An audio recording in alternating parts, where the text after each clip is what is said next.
The only way to beat the competition is to stop trying to beat the competition. Hello everybody, इस video में आप business की बहुत ही important चीजें सीखोगे कि कैसे किसी भी बिजनेस में ब्लू ओशन बनाया जाता है कुछ पावरफुल स्ट्रैटेजीज को यूज करके, और कैसे अपने कंपटीशन को इररिलेवेंट बनाया जाता है।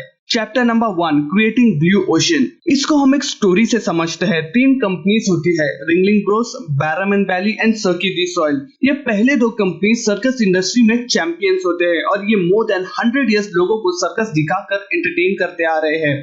और जो तीसरी कंपनी है वो अभी 20 साल पहले ही स्टार्ट हुई है, लेकिन अब सर्कस इंडस्ट्री डिक्लाइन हो रही है क्योंकि बच्चे अब वीडियो गेम्स और फोन्स पर ही एंटरटेन हो रहे हैं। उन्हें ट्रैवल करके सर्कस देखना पसंद नहीं, इसलिए इनके प्रॉफिट्स एंड रेवेन्यूज भी डिक्लाइन हो रहे हैं। लेकिन Ringling Bros and Barnum and Bailey अब इस डिक्लाइनिंग सर्कस इंडस्ट्री में एक दूसरे से कम्पीट कर रहे हैं, लेकिन सर्की दी सॉइल ने एक स्ट्रैटेजी को यूज करके पूरा गेम ही चेंज कर दिया और खुद को कंपटीशन से अलग करके अपना ब्लू ओशन बना लिया। कैसे? इस कंपनी का सक्सेस फैक्टर एंड स्ट्रैटेजी ये थी कि इसने already existing and shrinking circus industry के कस्टमर्स को टारगेट नहीं किया था, और इस कंपनी ने पहली वाली 2 कंपनी से कम्पीट भी नहीं किया। इंस्टेड इस कंपनी ने अपने लिए एक अनकॉन्टेस्टेड न्यू मार्केट स्पेस क्रिएट किया और कंपटीशन को इररिलेवेंट बना दिया। कैसे? इसने न्यू ग्रुप ऑफ कस्टमर्स जैसे अडल्ट्स एंड कॉर्पोरेट क्लाइंट्स को टारगेट करके उनको यूनिक स्टाइल ऑफ सर्कस दिखाकर एंटरटेन किया, जो कि कोई नहीं कर रहा था। ये पूरी मार्केट अनटैप थी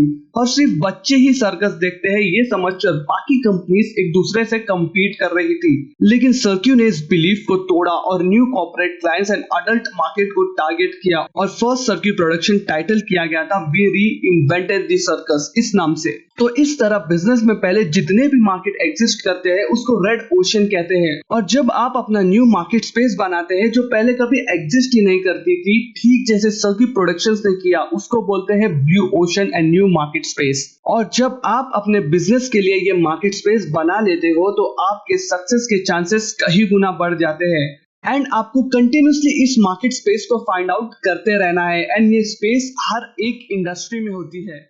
The impact of creating blue ocean।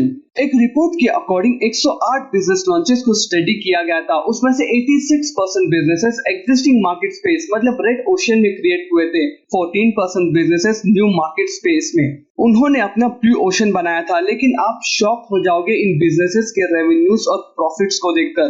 जो 86% रेड ओशन बिजनेस थे उन्होंने 62% रेवेन्यू जनरेट किया था और उसका सिर्फ 39% एज अ प्रॉफिट अर्न किया था। लेकिन शॉकिंग ये है जो 14% ब्लू ओशन बिजनेस थे उन्होंने सिर्फ 38% ही रेवेन्यू जनरेट किया और उसका 61% एज अ प्रॉफिट अर्न किया था। This is the power and benefit of creating blue ocean businesses. But how to break out the red ocean of bloody competition and how to create a blue ocean business? In businesses को create कैसे किया जाता है? Blue ocean बनने के लिए आपको हमेशा एक कॉन्सेप्ट को याद रखना होगा, वैल्यू इनोवेशन। क्योंकि रेड ओशन बिजनेस हमेशा अपने कंपटीशन को बीट करने के अप्रोच को फॉलो करते हैं, जबकि ब्लू ओशन बिजनेस हमेशा value innovation, strategic and logical approach को फॉलो करते हैं। और इसमें आप कंपटीशन को बीट करने के बारे में नहीं बल्कि कंपटीशन को इररिलेवेंट बनाने के बारे में सोचते हो। लेकिन ये वैल्यू इनोवेशन होता क्या है? वैल्यू इनोवेशन 2 टर्म से बनता है, वैल्यू प्लस इनोवेशन, और दोनों इक्वली इंपॉर्टेंट होते हैं। और बिना इनोवेशन के आप सिर्फ वैल्यू क्रिएट करोगे, जो रेड ओशन बिजनेस में भी करते हैं, या तो कस्टमर्स की प्रॉब्लम सॉल्व करके या कोई नीड फुलफिल करके। लेकिन जब आप वैल्यू क्रिएशन के साथ इनोवेशन भी करते हैं तो आप मार्केट स्पेस में डिफरेंट स्टैंड आउट होते हो। और इनोवेशन आप ला सकते हैं प्रोडक्ट में, टेक्नोलॉजी में, प्राइसिंग में या सर्विस में। फॉर एग्जांपल, पहले भी बहुत सी कंपनीज फ्री होम डिलीवरी देकर पिज्जा और फूड लोगों के घर तक पहुंचाकर कस्टमर्स का टाइम और ट्रैवलिंग कॉस्ट सेव करके उन्हें वैल्यू तो प्रोवाइड कर रहे थे। लेकिन डोमिनोज ने अपनी सर्विस में इनोवेशन किया और सिर्फ 30 मिनट्स की होम डिलीवरी और एल्स पिज्जा फ्री ये सर्विस लॉन्च करके कस्टमर्स की अटेंशन को अट्रैक्ट किया, और इससे डोमिनोज के ऑर्डर 10x बढ़ गए और वो कंपटीशन और रेड ओशन से बाहर हो गए और अपनी ब्लू ओशन मार्केट बना ली। इस स्ट्रैटेजी से हुआ ये, कस्टमर्स को अब वेट नहीं करना पड़ता था कि ऑर्डर कब आएगा, कितना टाइम लगेगा, लेट होगा या नहीं। उन्हें क्लियरली पता था ऑर्डर सिर्फ 30 मिनट्स में रिसीव होगा, और अगर 30 मिनट्स में नहीं आया तो पिज्जा फ्री मिलेगा। Red ocean versus blue ocean. Red ocean में आप compete करते हो एग्जिस्टिंग मार्केट स्पेस में, ब्लू ओशन में आप अपना अनकंटेस्टेड मार्केट स्पेस अपने लिए क्रिएट करते हो। इसमें आप कंपटीशन को बीट करने की सोचते हो और इसमें आप कंपटीशन को इररिलेवेंट बनाने की सोचते हो। इसमें आप एग्जिस्टिंग डिमांड को फुलफिल करते हो, लेकिन ब्लू ओशन में आप new demand create and capture करते हो। द 4 एक्शन फ्रेमवर्क, ये one of the most powerful framework है जिसको अमेरिकन वाइन कंपनी कैसेला वाइन्स ने यूज किया था और सिर्फ 2 सालों में ही इस कंपनी ने पूरी अमेरिकन वाइन इंडस्ट्री को ही चेंज कर दिया था। फ्रेमवर्क है एलिमिनेट, रिड्यूस, रेस, क्रिएट। इस फ्रेमवर्क के अकॉर्डिंग आपको अपने बिजनेस में कुछ चीजें एलिमिनेट करनी होती है, कुछ रिड्यूस करनी होती है, कुछ रेस तो कुछ क्रिएट करनी होती है। इस कंपनी ने प्रीवियस वाइन्स को एलिमिनेट किया क्योंकि वो ड्रिंक में बहुत हार्ड थी और कस्टमर्स एक नया टेस्ट चाहते थे और हर वाइन कंपनी उसको लेकर compete कर रही थी। कोई company new wine with new taste launch नहीं कर रही थी और ये वाइन प्रोडक्ट रेड ओशन में था। सेकंड, कैसेला वाइन्स ने उस वाइन को एलिमिनेट करके अपनी वर्किंग कैपिटल को रिड्यूस किया। थर्ड, न्यू प्रोडक्ट लॉन्च करके उन्होंने अपने प्राइसेस रेस किए। फोर्थ, कैसेला वाइन्स ने complete new wine create and launch की जो ड्रिंक में सॉफ्ट थी, उसमें न्यू फ्रूट फ्लेवर्स एडेड थे, टेस्ट यूनिक था और पैकेजिंग बहुत अट्रैक्टिव थी। तो इस तरह इस फ्रेमवर्क का यूज करके कैसेला वाइन्स ने पूरी अमेरिकन वाइन इंडस्ट्री को चेंज किया और आप भी इस फ्रेमवर्क को अपने बिजनेस में जरूर यूज करें क्योंकि ये बहुत पावरफुल है। आपको बस इतना पता होना चाहिए अपने बिजनेस में क्या एलिमिनेट करना है, क्या रिड्यूस करना है, क्या रेस और क्या क्रिएट करना है। Blue ocean top 3 strategies. First, focus. आपको अपने बिजनेस में 3 to 4 फैक्टर्स डिफाइन करने हैं और सिर्फ उन फैक्टर्स पर ही आपको लेजर फोकस करना है। उनको इंप्रूव करने में, डिलीवर करने में और मेंटेन करने पर ही आपको फोकस करना है। फॉर एग्जांपल साउथवेस्ट एयरलाइंस है, इनका फोकस सिर्फ कस्टमर्स को फ्रेंडली सर्विस प्रोवाइड करना, स्पीड प्रोवाइड करना और कॉस्ट रिड्यूस करके राइड को अफोर्डेबल बनाना है।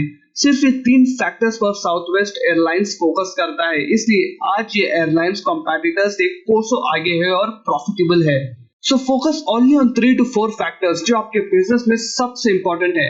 Second, divergence. कस्टमर्स को क्लियरली आपके बिजनेस में और आपके कंपैटिटर में डिफरेंस इजीली दिखना चाहिए और ये डिफरेंस दिखेगा आपकी क्रिएटिव स्ट्रेटजीज को इम्प्लीमेंट करने से।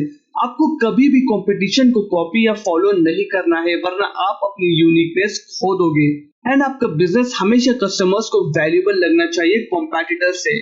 Third, compiling tagline.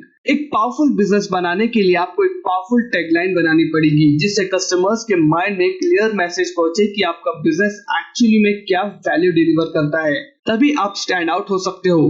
For example, Southwest Airlines की पावरफुल टैगलाइन है the speed of plane at the price of car whenever you need it. ये एयरलाइन क्लियर मैसेज दे रही है कि वो अफोर्डेबल प्राइस पर विद हाई स्पीड प्लेन की राइड प्रोवाइड करते हैं जब भी आपको ट्रैवल करने की जरूरत पड़े। तो कुछ इस तरह आपको भी अपने बिजनेस की टैगलाइन बड़े क्रिएटिव वे में क्रिएट एंड डिलीवर करनी है। Emotional and logical buying. किसी भी बिजनेस की सोल होती है सेल्स और सेल्स बेस्ड होती है 2 फैक्टर्स पर, लॉजिक एंड इमोशंस।